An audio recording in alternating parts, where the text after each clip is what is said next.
What up, what up? Welcome to Vibin with Ashley Live. I'm your host, Ashley Live. This is episode 207 of my show. Tonight, my guest is singer, songwriter, and guitarist Mic Smith. Mike has captivated audiences with his soulful narratives and gritty sound, drawing inspirations from legends like Led Zeppelin and Cornell.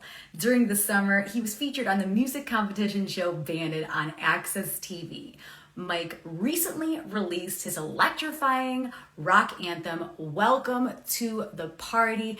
Thank you guys so much for hanging out with us tonight. Mike will be in here momentarily, and I'm sorry, I'm getting distracted from Jess's comments in the chat.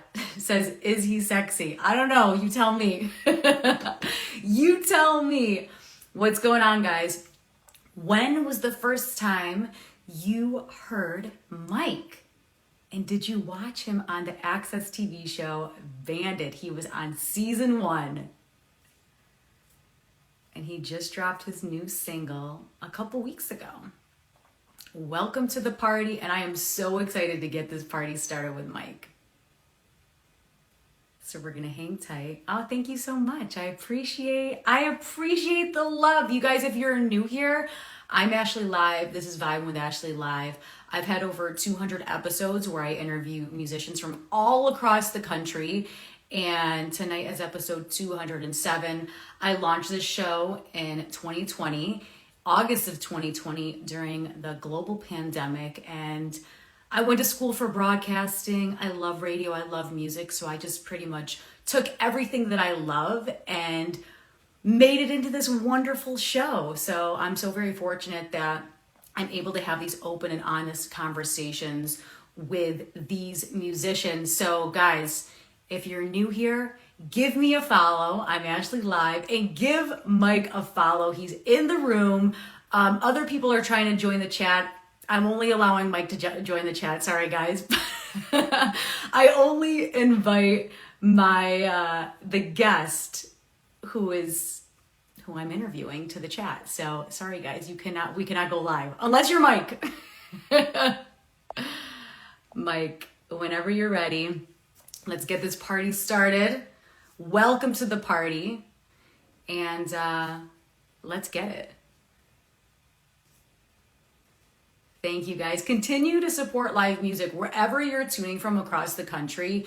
New York, Nashville, LA, Austin, all the cities in between. You have a live local music scene somewhere around you. So please support your local artists. Buy the music. Stream the music, go to shows, buy the merch. The holidays are coming up, and I think if you don't know what to get people that you love, the gift of music is so amazing. So buy tickets to a show, buy artist merch. Billy is in here from Banded. Welcome, Billy.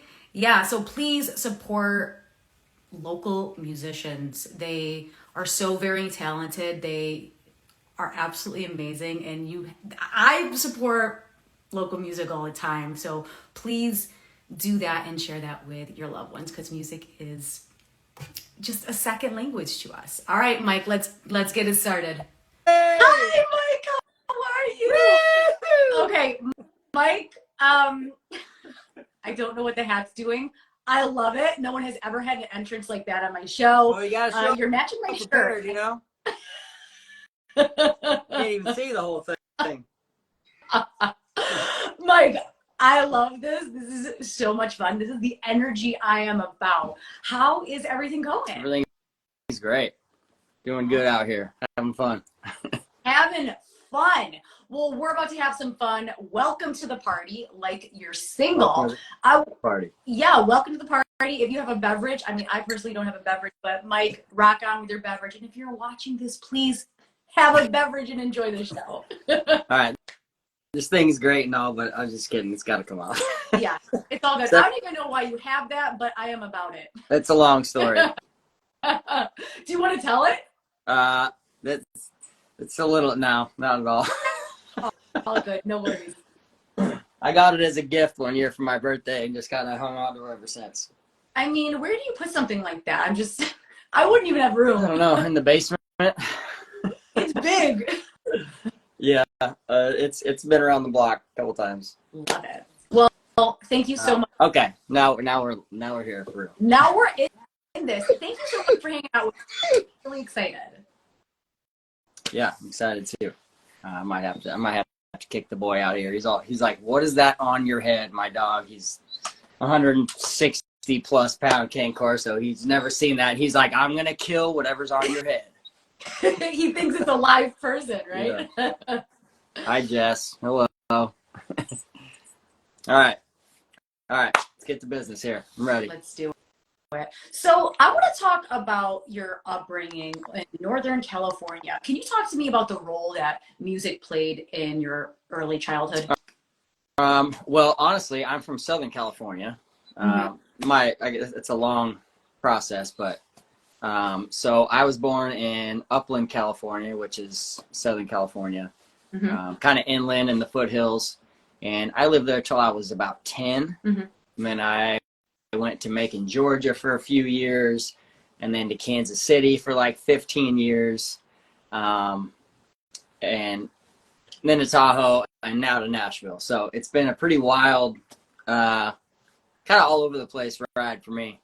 But when I was in Southern California, I spent a good amount of time in the mountains with my dad. He kind of had us every other weekend. We would go up to the mountains and do the guy thing, you know, me and my older brother and my dad. And he started us off on a ton of like Metallica. You know, we did a lot of four-wheeling, and Pink Floyd was always playing. And these are cassette tapes, you know, back in the day, because I'm a little bit old. But that's kind of where it all really started. That was my first, those were my first experiences with music, was that early, like, rock, classic rock type of thing. And I remember one of the songs that really stands out in my mind was the Black Crowes, Hard to Handle. I had no clue what they were saying back in the day, but I always just thought it was a hilarious song. And obviously it did something in my brain, because I remember it like the back of my hand, even these days. But fast forward through all that to Northern California. I didn't really even start playing music until I was 22 or so. I think I got my first guitar like just 21, whatever. I just kind of started tootling around, and I've gone through so many phases of genres, and I started playing like very simple things like Jack Johnson and Sublime, just stuff like that was a lot of the first things that I learned. And then I kind of just thought I'd start doing some open mics around Kansas City is where that started. Sorry, I'm hopping all over the place already. But yeah, it's a little bit of everything from a lot of places is what's influenced me. But Northern California and South Lake Tahoe is probably where the majority of my music career took flight. I was blessed with a ton of support around there, a lot of platforms, a lot of amazing opportunities. I was there for like 15 years, and then teaching snowboarding as well. You know, a lot of those people just love music as well, and they're like, yeah, you know, cheering me on. Just ton of support, tons of love coming out of the Tahoe people. And it's a lot of what I have to thank for this, because I've seen some videos of like back when I was starting, and I was like, what is that? Thanks, guys. Thanks for the love.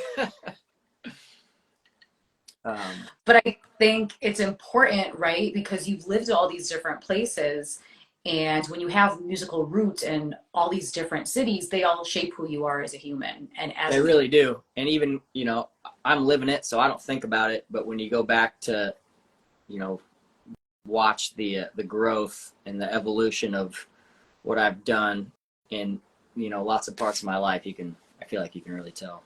Mm-hmm. So you're young, you're listening to like Metallica and Pink Floyd and Zeppelin. When did you think this is the moment that I want to do music? Like, what was that turning point for you? That was pretty far into my life, to be honest with you. It was probably around 24, 25 years old. that I really started taking it seriously. I had learned enough that I was ready to start, you know, dipping my toes in the water. Hold on 1 second. Hey, knock it off. You stay out there. Sorry. Let me just get that out of the way real quick. Yeah, so, oh, crap, where was I? Damn dog. I love him, but he was always causing ruckus. No worries. So you were talking about, because I asked you when was the moment that you knew that you wanted to do it, and you were saying like, yeah. The moment that I started like really believing in myself that I could make a thing out of this was around 24, 25 years old.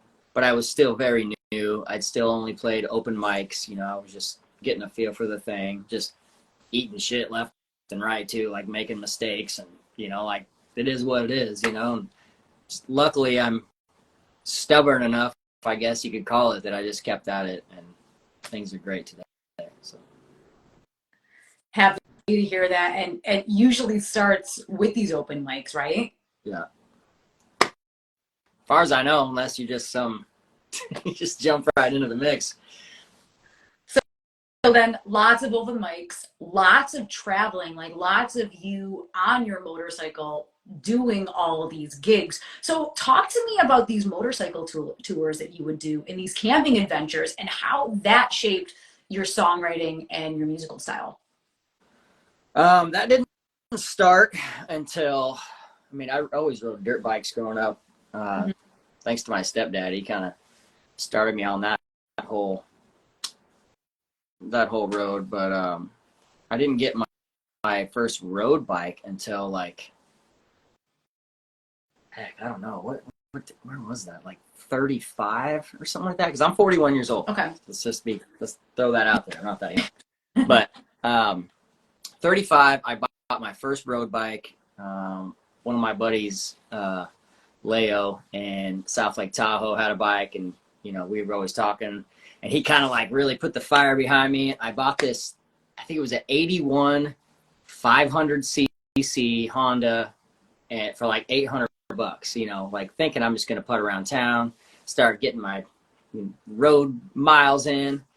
And then the next thing you know, I'm drinking with the boys, and I'm like, I'll ride this thing across the country. And that's exactly how it started. Yeah, I kind of just dove right in. The first few motorcycle little tours that I did were just down from Tahoe down to LA and back. And I played 2 different shows down there, one at the Viper Room, and then one at, I don't remember exactly what it was, but somewhere along the strip there. But it was a lot of fun. And I was hooked ever since that, because I love that stuff. I love just minimizing. I love nature. I love camping. And then all the combination of all the things just felt right to me. So that's what we started doing. I love that, because you're camping and then you're on your motorcycle and you're traveling and you're doing music and you're just getting so much inspiration from all these different things. All kinds of things, yeah. So you mentioned the Viper Room, the iconic Viper Room. Yep. And Yep. Talk to me about getting that gig, because I know you played there a couple times. So bring us back to that. So the first time I ever played the Viper Room was a crazy story within itself, because obviously I'm from Tahoe at the time, you know, and I hadn't even been playing that long, maybe like 3-4 years, maybe full-time, maybe still part-time. But I remember I was laying in bed just looking at random crap on my phone, and you get all these Instagram ads and this and that and everything. And I got something that said, play in West Hollywood, blah, blah, blah. And I was like, what the hell? Like, I already don't play there. What do I have to lose? You know, let's see what this is about. And it was a guy named Eric Nelson that was developing an app called FanFlex. And it was extremely new in its stages. You know, mind you, this is 6-7 years ago or something like that. It had to have been, maybe even more. Probably about that, though. And then I reached out to him, and he was still kind of hand feeding his app that he was developing at the time. And he's born and raised in LA, and knew everybody under the sun and whatnot. And so he and I ended up chatting, and I was like, yeah, I'd love to come down and do the thing. And so we set it up, and it wasn't the first time I played there was not on the main stage. They were trying to do this like little acoustic thing, like solo/duo performance downstairs as well. And so that's where I was. And to be honest, the first time I showed up, nobody knew what the hell was going on, which wasn't surprising. Like, shit was everywhere, and it was a super late start.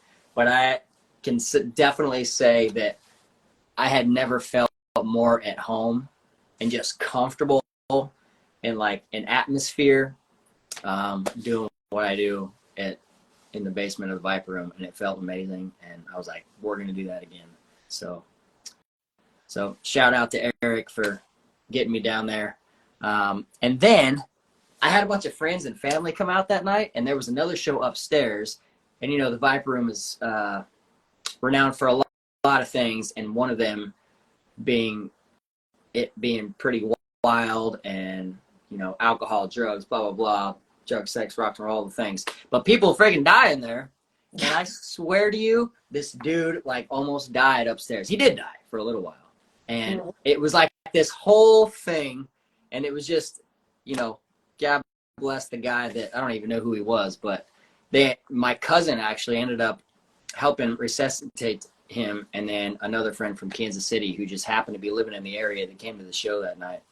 But it was the wildest first experience that you could imagine there that night. And obviously, like, the party shut down because it was a whole ordeal. I'm pretty sure he made it out. So, get on that guy, get on the people that helped him, and get on everybody that stopped to take care of the problem that was going down. But it was a hell of a first Viper Room experience. I'll tell you that much. I mean, that's one for the books, right? Yeah, it was crazy. So going back to that thing that you saw on Instagram, was it a DM? Was it an ad? Like, what did you see? It was a sponsored ad. It said Playing West Hollywood. So I said, okay, I don't know what the hell I'm doing anyway. Just click this and see what's going on. So you took a chance, and it was just like, hey, let's do it. I love that, because sometimes opportunities come through your DMs, sometimes tags you in something, and you just never know. And so it's like, I love that you were so open to that. And you're like, this seems pretty rad. Yeah, it's been great. And that guy too, he's that app kind of ended up being a really awesome thing all the way across the country on multiple different occasions. So it's been, you guys know what Fanflex is. Cool. If you're not, go check it out. I think he's still doing it. I don't know, but it worked out pretty good for me. Yeah. So. Yeah. Very cool. So talk to me about moving all over the country. Like, right, you're in Tahoe and you're like, hey, I'm going to go to Nashville. Talk to me about that decision. How did you come to that? Let's see here. Where do I start with that? So I moved to Tahoe on some pretty wild circumstances, which is a whole nother conversation. But when I moved out there, I moved there to teach snowboarding. I was living in Kansas City at the time, working at like a big equipment rental place. We rented, everything from a lawnmower to chainsaws to, big tractors and backhoes and all kinds of stuff. But I was honestly just kind of throwing some lines out. I didn't really take it that seriously. And then I got hired to teach snowboarding. Fast forward, packed up all my stuff, jammed out to Tahoe, started playing some open mics. I worked at a marina. I taught snowboarding for a while. And then a good friend of mine named Chris, who was also a musician, and we would play open mics together. He had a bunch of gear, and he was moving back to Boston, so he sold me all his stuff. And that was really when I was self-sufficient enough to start learning, and I just started going for it. And even then, there was a lot of failures, a lot of slaps in the face, but there was a lot of good success and a lot of encouragement as well. So it kind of just went up from there, slowly but surely. And then I started doing it full time a few years after that, once I finally got all my things dialed and figured out my sound and how to run my own sound. Yeah, at that, there's a lot of stuff that I'm all self-taught. I've never taken a lesson about any of this stuff in my life. So I've just been weeding my way through the grass from the beginning, and it's been a hell of an adventure. So awesome. So you're in Tahoe, and how do you get to Nashville? Like, because you could have just stayed on the West Coast, right? But what about Nashville? Yeah, it was amazing. The West Coast and everything about it really has my whole heart at the time. Mm-hmm. But I just been doing the same thing for a long time, mm-hmm. and I felt like I needed to get into the bigger scheme of things, just to see, because the life that I had in Tahoe was absolutely amazing. I got to take vacations whenever I wanted. I was making great money, blah, blah, blah. But I like to search for what's next. I really love the adventure. And so I was like, well, let's move out to Nashville. It was either Nashville. I was going to move to San Diego too, but I was like, I'm just going to do the same shit that I was doing in Tahoe if I go to San Diego. So Nashville it was, whole new neck of the woods. I'd only been here once or twice.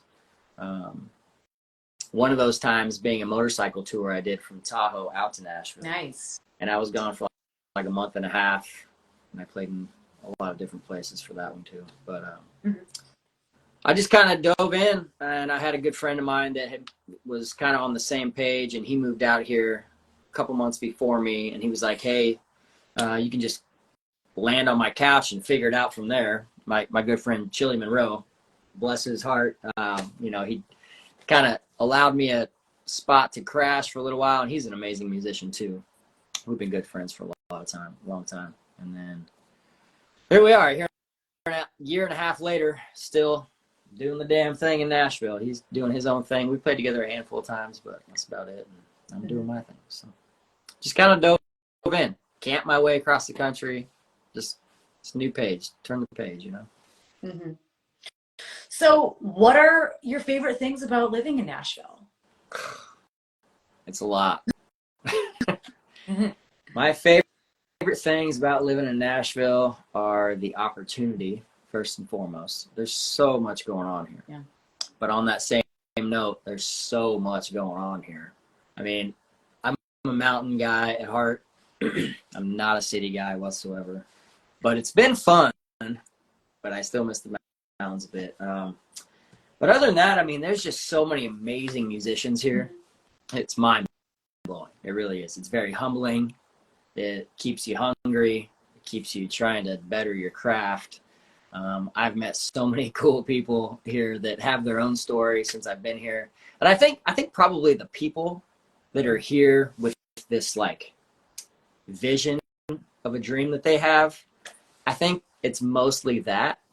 And if I had to give a second favorite, it's just extremely inspiring, encouraging, positive. Every place that I've played here, every place that I've seen people play, like everybody that is involved is extremely encouraging of others. And it's like, there's plenty of room here. We're all trying to do the same thing. So come on in, you might eat a little shit, but it is what it is. Just dive in and try to have fun. Yeah. Don't take it so serious, but take it serious at the same time, Take it serious in a way, but you also need to have fun with it because you gotta have fun, right? That's first and foremost. Safety third, right? Fun yeah, first. That's third on the list. So I want to talk about the Access TV show Bandit that was also filmed in Nashville. So what motivated you to do this show, and how did you get on the show? Okay, this is going to be a good one because this is a more recent timeline that I can speak on. So I had been here. Oh, speak of the devil. There's Chili Monroe right there. He just hopped in. What up, Chili? He's in Hawaii right now, living it up. Oh, nice. Okay, so Bandit. So there is a little hole-in-the-wall place in downtown Nashville called MJ's Chill Spot. If you haven't if you don't know anything about it, go check it out. It's a great place just to kind of get away from the craziness for a minute, you know, Broadway. Get in there. The music in there is very intimate, unlike a lot of other places. It's a small place. It's right in your face. People are sitting right in front of you. But the way that I found that place is I was just cold calling, walking around downtown like, hey, I don't know anybody here. Can I play some music for you? Maybe you'll have me back, you know? Yeah. And, you know, people were like, yeah, try that way, try that way, try that way. And I was texting people that I got numbers from, and nobody was giving me the time of day whatsoever. And I was like, damn, is it really like this here? This is like the first like month and a half or two. Yeah. And then I went to MJ's, and Meredith, who's the owner there, was like, yeah, cool. You want to try out like tomorrow? I was like, yeah, sure, I'll come try out tomorrow. And so I showed up, and I had some friends in town from Tahoe, which, you know, coincidentally. And I was like, yeah, I'm trying out at this bar tomorrow, blah, blah, blah. They came down. It ended up being a hit. We had a good time. They asked me back. Fast forward a couple months. I'm playing in there, and I was just starting to get some traction in Nashville. So I was kind of partying a bit and having a good old time, you know, like, yeah, this is great. We're, you know, just jamming out. And this lady walks in to MJ's, and I don't remember exactly what she said, but she was like, hey, there's this new TV show coming about. You know, if you're interested, blah, blah, blah. And I'm like, cool, yeah, just leave me a card, because there's so many people that come up to you while you're playing, like, not to be negative, but a lot of people are full of shit, you know. They're just, you know, like, oh, you should do this, you should do this. So I was like, cool, yeah, just leave me a card, and I'll check it out afterwards. And then I forgot to text her for like 2 months. Wow. And then I was looking for another text thread, and I was like, oh, what's this one? I was looking for a different conversation. And I was like, oh my God, I completely forgot that it even happened. And so I texted this person, and I was like, hey, you know, just to save some grace, thanks anyway. You know, I forgot about you. And she said, well, there still might be a little hope because we have a couple spots left, blah, blah, blah. Email me all your stuff. Let's make this all official. You know, you got to jump through the hoops. It's not up to me. Mm-hmm. But I was like, sure, done. Started just sending all the things.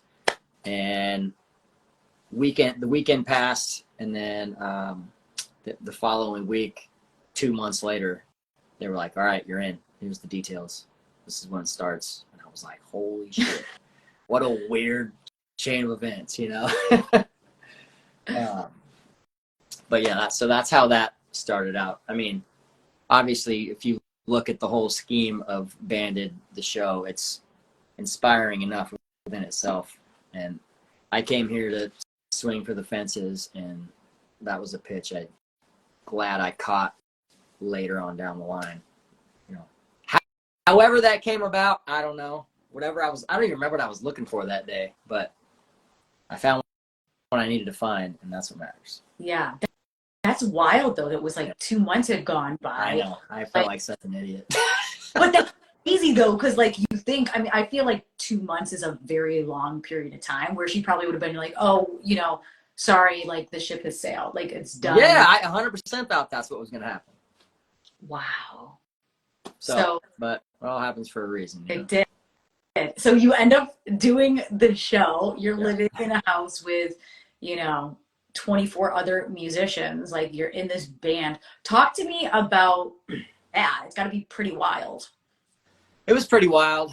I've traveled a bit and stayed in a lot of hostels, and, you know, I guess sort of done that a good amount of times unofficially. So it really wasn't that crazy to me. I exist well with others, you know, I'm respectful, I'm clean, I know how it is. I keep to myself a lot. But it still had its things, and there was a lot of awesome, interesting characters on the show as well. And, you know, to be honest with you, I was pretty mind blown about how well everybody got together. There was some times, of course, there's always some times with 25 random people living together, but all in all, it was an amazing experience. And, you know, especially looking back, I encourage anybody to jump with that kind of stuff, you know, like that was an experience that I'll never forget and that a lot of people would probably kill for, you know. It was crazy. Like the house alone was amazing. Yeah. And then the fact that we got to do what we got to do and got paid to do it and just take a break from, you know, we just lived in a little bubble for 10 weeks and it was amazing. So.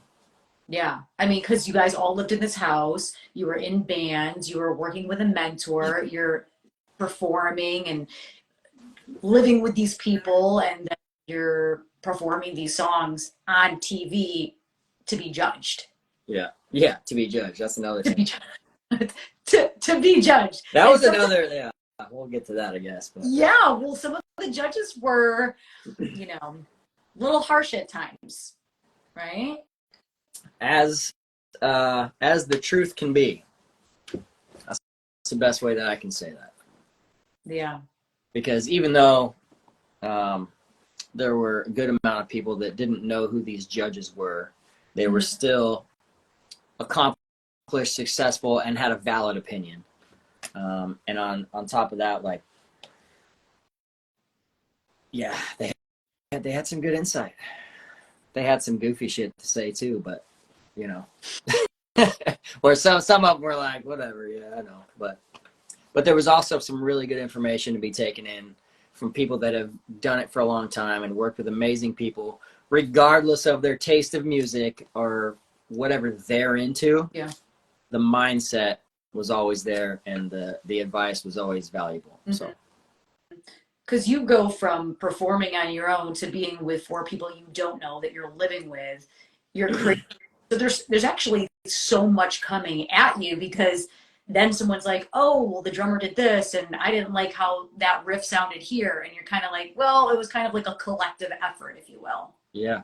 Yeah. Everybody was quite the team player, if I have to say so. Yeah. It was a good time. It was fun. So reflecting on your time on this show, do you have any like memorable moments that we did or did not see? There were a couple little beefs that were pretty damn funny that I'm not going to like elaborate for multiple reasons, but, you know, get a bunch of boneheads, you know, if any of you are watching, you know who I'm talking about. Me being one of them, sometimes I'm an idiot too, you know, I'm no angel, but putting a lot of people like that in the similar or in the same area, close quarters, you can't do this, you can't do that, you got to mind these rules. It's like, these are a lot of people that live by their own rules, for starters, right? You know, so good luck breaking that. And I remember when I was the age of a lot of these young bucks that were in there, I didn't give a shit what anybody said either, you know? So there was a lot of wildness that went on. But, you know, all in all, it made great memories. If there was one specific or 2 memories that I could think of, one of the best ones, honestly, was the day that Rob D for real, chiming in. One of the main things that stood out to me was the day that Billy Cox and I wrote Stop Right Here. We were in this cool little side den. It was like rainy. And we had just this riff. Who knows what the other 3 were doing, just goofing or sleeping or whatever. But he and I had our coffee. We kind of were just like, all right, we got this really good idea. Let's kind of just retreat to the other room real quick. And it just came so naturally at the time. It just felt good. And we started writing this one like a week before the song that was due had even been started on. We just had this good vibe, and I'll probably never forget that. That was a good day, because Billy's an amazing guitarist. He's always got good ideas, and it only got better from the day of rhythm guitar and mild vocals. I just started humming and blabbing some stuff, and before you knew it, we had an amazing song. So love that. So that and just like jumping off the dock in the back, like, you know, the other dudes would be like, come on, we're jumping in the lake. And, you know, honestly, while we were back there, we never saw anybody else in the water. Like, it was a little cove, like swampy cove. Like the water they probably don't swim back there for a reason. all in hindsight, you know, like it was nasty. We're like, yeah, cannonballs. Oh, it sounds like a blast. But it was a lot of fun. That moment where you and Billy were just kind of like vibing out. I think that's when the best stuff comes, right? Like it just like you guys were gelling, you were in that moment and it just like flowed. Yeah, the rest of the house was really quiet. Like normally the other days, like you can hear band practice over here and band practicing over here, and you can not that it's interrupting, but it's just kind of there. Yeah. And I remember that one day it was just kind of like dead quiet. We were in like the coolest sounding room for acoustics, you know, and we were like, yeah, we got something here. This is gonna be a good one. Amazing. So I want to talk about the latest single, Welcome to the Party. Congrats. This is so fun. I love this song. Yeah, thank you. I'm pretty excited about it too. This one kind of came out of left field as well. There was a guy named Shane Dwight that I actually met probably 8 years ago in Carson City, Nevada, which is down the hill from Tahoe. The girl that I was seeing at the time took me to see him at this blues festival, and I'm a huge blues fan. You know, side note, Kansas City, 15 years. Yeah.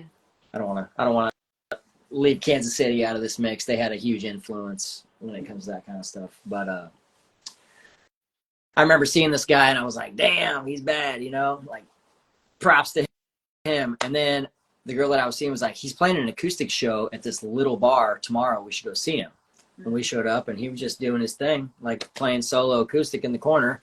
We ended up kicking it afterwards, and he was, you know, light years ahead of me in success at the time, as he still is. But at the time, he was even more, you know. I was still just goofing. And we had a good time, and he liked what he heard. We went back to the hotel and, you know, had a smoke and jammed afterwards. And he was like, yeah, you ever get to Nashville, hit me up. And then I did when I got here, you know, fast forward 10 years or 8 years or whatever it was. I hit him up. We went out, had a couple beers. We started just kind of shooting the shit because I didn't really know him at all. Yeah. But I didn't know anybody out here. So I was like, anybody is cool to hang with. And so we were hanging, and he was talking about, we were like, all right, let's try to write a song. And we didn't like stop and be like, okay, what are we going to do? It just kind of evolved through conversation. Yeah. He said something about they call this place a 10-year town. And I was like, why? Like what?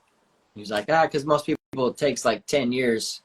They got 10 years of a gap. They're going to make it or they're not, you know, and they give up or, you know, just whatever, you know, fizzles out. And I was like, well, that's pretty obvious. Like, has anybody written a song called 10-Year Town? And he was like, well, you know. So, and I kind of already had the riff. The riff already existed. Yeah. It was for another song that I wasn't really that stoked on and wasn't sure what to do with.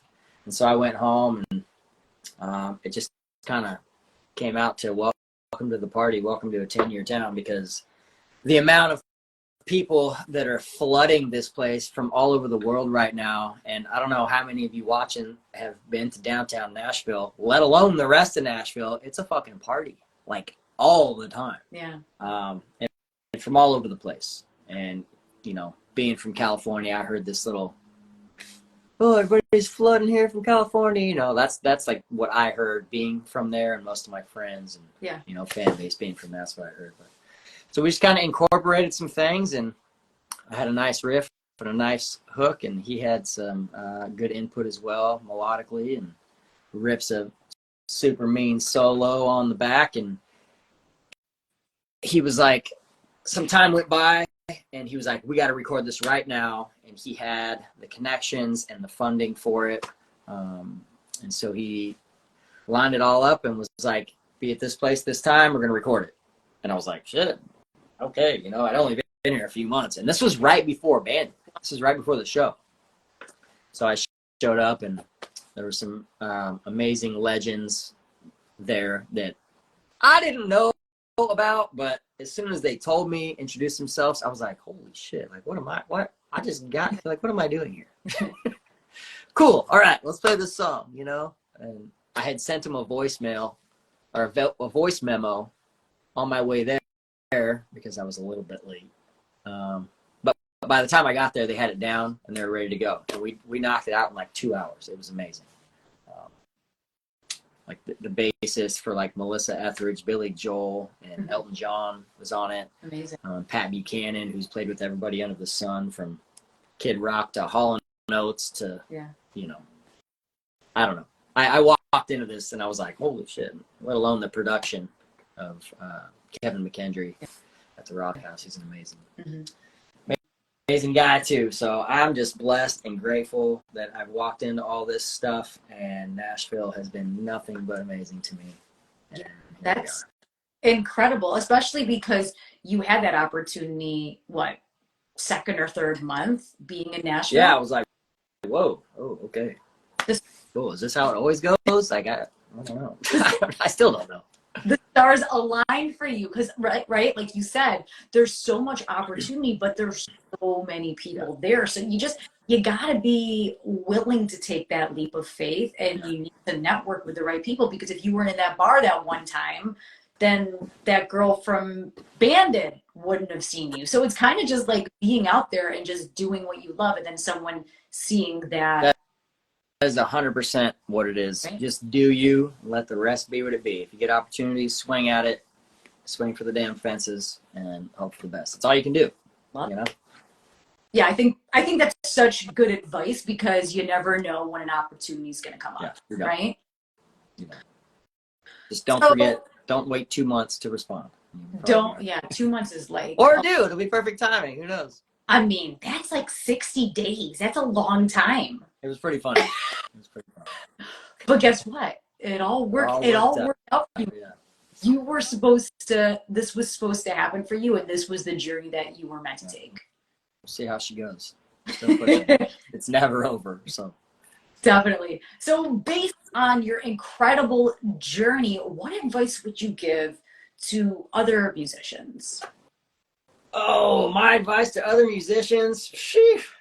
I feel that like I'm not qualified to give any other musicians advice. Just being self-taught and whatnot, because there's no written path for this. There's really not. That's what I love the most about this music, art, craft, is that you can do whatever the hell you want. If it sounds good and it makes people feel, it works, you know? Yeah. My biggest advice is just do you. If you like somebody's style and you can take a lesson from them or get some insight, then do that. But most importantly, find yourself, because there's a lot of people out there doing a lot of different things, but the only thing that nobody can else do as well as you is be you. Love that. And that's as plain and simple as I think about it very often. And we all have different strengths that we should lean into, because you know, someone might be like, I want to be the next Chris Stapleton, but like only Chris can do that. Like you can take inspiration from him, but really lean into what makes you different, and everyone has their own thing that works. 100%. What advice would you give to young Mike? To young Mike? Shit. Wow. Keep doing what you're doing. Yeah. Maybe let off the gas just like a tiny bit. I could have saved myself like some injuries and stuff, but all in all, this podcast with it, what do we have, like an hour or so? It's like it doesn't scratch the surface on half the shit I could talk about. Yeah. But I am 100% happy where I'm at today, and I wouldn't change it for the world. I've got an amazing story, amazing experiences in my life, and it has allowed me to see the world in a way that a lot of people don't get to. So I'm just grateful, and I wouldn't change a damn thing, to be honest. It's been pretty wild, but it's been a blast. Yeah, and we're excited to see where this journey takes you. Yeah, me too. Yeah. So talk to us about what's coming up for you. I don't really know, to be honest with you. I don't have a whole lot of like amazing things that are about to happen. Yeah. The only thing really going on right now is I'm been kind of swarmed into figuring out where I'm going to live in a couple weeks, which I thought about going back to Tahoe and rekindling that for a little while. But I don't think that's going to happen based on the amount of opportunity I've gotten within like the last 24 hours. I'm like, either shit or get off the pot at this point. And since I don't have any, it's pardon my language, but That's okay. there was a lot of stuff going on that I didn't want to say no to. Yeah. Literally within like the last hour and a half before this started. And so I don't think I'm going anywhere. I got a couple options to stay in town, and regardless of what those are, whether I like them or not, or how much work they're going to be, I think I'm sticking around for any foreseeable future. So I'll be playing some shows. I'll be playing downtown. I'm going to try to get some original shows together. Just follow the gram. You'll find out everything that's going on there. But just excited in general for the future. Yeah, I'm excited for you, especially because, like you said, like right before we were about to do this, you got like all these things coming up, which I send you all the positivity and good vibes, and Right. Yes, excited to see what's coming down the pipe. Oh, and side note, so Welcome to the Party just came out. I just want to touch base on this real quick. I don't know how much time we have, but yeah, there was a guy on the show named Dave Pahanish. Yeah. Amazing person, amazing songwriter, player, singer, all the above. And he and I didn't even really talk that much on the show. Mm-hmm. But after the show, he invited me out to this little bash that he has, this little 4th of July thing. We vibed a little bit. And I asked him, because most of the people involved with all that have never seen the solo acoustic side of me that is the majority of me. Like that whole banded thing, like just give me a microphone and let me go party. That's a very new thing for me. I mean, I've always loved rock and roll, and I love to fucking rock out, but my bread and butter is like my acoustic me most of the time, because it's mostly what I've done. But anyways, I asked him to come out, maybe give me some feedback on my stuff, which led to us vibing and ultimately writing a song that I'm like kind of nervous about releasing, because it's just so different than anything I've ever released before. It's very wide open. There's no beat. It's very ballady. And I just kind of let the pipes go, just let my vocals go. And it was a song that meant a lot to me. He had a lot of amazing input melodically on it, and we bounced a lot of ideas back and forth, but we came out with an amazing finished product, and I'm excited to release that, especially being because it's so different than anything I've ever released before. And we'll see how she goes. Awesome. So I have to ask then, when can we expect that? A couple months. I'm going to keep pushing the Welcome to the Party for a little bit longer, but I'm just as excited to release that one, because it's, I don't know, it's just reflecting on it. It's crazy. I'm like, what is this that you're putting out? Right? I don't know what to think about it. It started with a guitar riff and a small verse and a memory, and it just blossomed into this like amazingly epic thing that I'm super excited to share with you guys. Amazing. Well, you're going to have to come back on my show and talk all about it when you release it into the universe. For sure. Amazing. Well, tell all the beautiful people watching right now, Mike, how they can support you as a musician. I don't know. Stay tuned, really. I'm grateful for where I'm at, to be honest with you. I don't know that there's a huge way that everybody can support me. Go stream the music. Go stream our song "Stop Right Here" from Banded. That's a super tight song. Go stream "Welcome to the Party." Add it to your stories if you're partying, whether you're in Nashville or not. I don't give a shit. It doesn't matter really. I mean, it's aimed at Nashville, but everybody likes to party, so. We party all over the place. Yeah. So just go do that. Add the songs to your stories, and we'll keep on cruising. It'll just be one continuous party, right? Just party all the time. Well, Mike, that's all the questions I have for you this evening. But guys, don't go anywhere, because Mike, you're gonna sing a little something for us. Yeah, we're gonna give it a go here, which is gonna be pretty interesting. Also, so are we ready? Is that where we're going right now? I am ready when you're ready. All right, so appreciate y'all. got the acoustic guitar. It's going to be interesting. I've never played the first song, Stop Right Here. I've never played it acoustic for anyone. So this will be interesting. And then we're going to do Welcome to the Party as well. Even though it's not really an acoustic song, it doesn't do it justice. I feel like that's the most relevant thing to do this evening. So, okay. All right. This is Stop Right Here from Silence the Static. It is on the Banded The Musician Competition Spotify channel, and it goes a little something like this.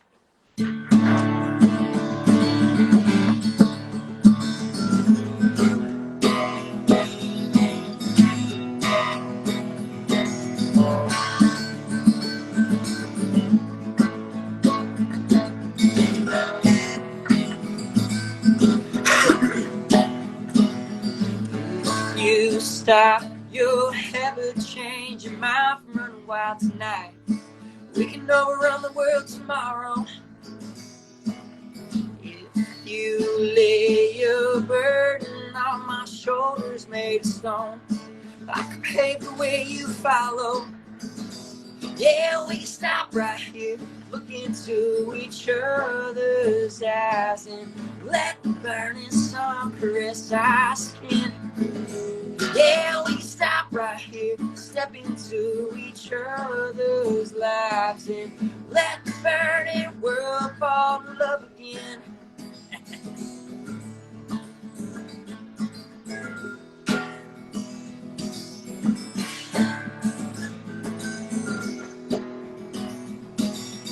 If you share your better side, the side you share tonight, it'll be a better place tomorrow. If you shine your brightest light, the light you show tonight, you can see the way to follow. Yeah, we can stop right here, look into each other's eyes, and let the burning sun caress our skin.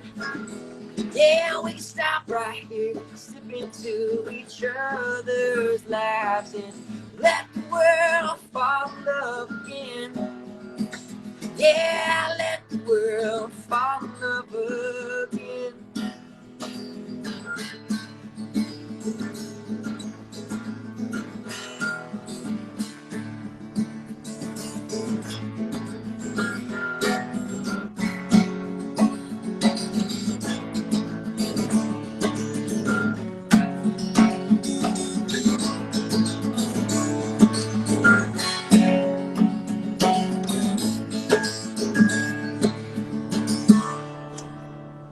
Yeah, and you can stop right here, look into each other's eyes, and let the burning sun caress our skin. Yeah, we can stop right here, step into each other's lives, and let the burning fall in love again. Yeah, let the world fall in love again. Yeah, let the world fall in love again. Woo! Yes, Mike. Stop right here. Acoustic for the first time in the world. I love the acoustic version of it. Like, I love when you're up there with your band, but the acoustic version is amazing. Well, thanks. Heck. That was the first time I've ever done that, really. So, Yeah. Thanks, Billy, for showing me how to play it this morning. Yes. And thank you for dropping that exclusive acoustic version. Also, the chat's blowing up right now. We have Bandit alums. JoJo's in the house. Alicia Chase is in the house. Billy Cox in the house. I see y'all down there. What's up? Yes. So much love. So much. Billy. All right, now what do we do? You're going to do your other song. Oh, yeah, that's right. Okay. All right, this is Welcome to the Party. And I've got my little notes. Hold up. Okay. This is also one I've only played like twice in public acoustic. This is far from an acoustic song. This is like playing ba with to ba acoustic or some shit. But we're gonna do our best just for you, Ashley, and the people watching. So yay! All right, here we go.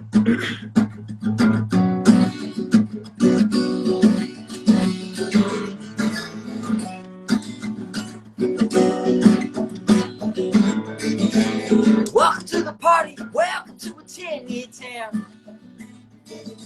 Welcome to the party, welcome to a 10-year town. Get your cowboy boots and your Daisy Dukes. The whiskey flows both day and night. Some in the water, making you feel alright. Welcome to the party, welcome to a 10-year town. Welcome to the party, welcome to a 10-year town. Head to the hills for your American roots. Drive through the thunder, ride through the rain. Bottles in a baggie to ease your pain. You come running, yeah, you come running. Whoa, oh, welcome to the party. Whoa, oh, welcome to the party. Whoa, oh, welcome to the party.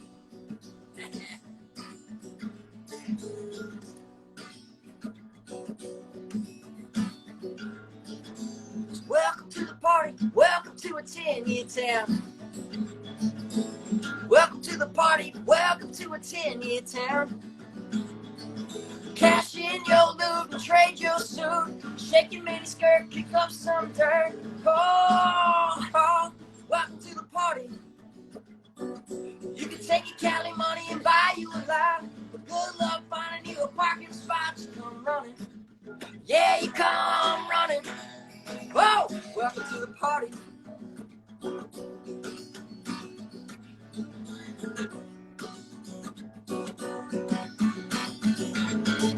You can take your Cali money and buy you a lot. Good luck finding you a parking spot. You come running, yeah, you come running. Welcome to the party.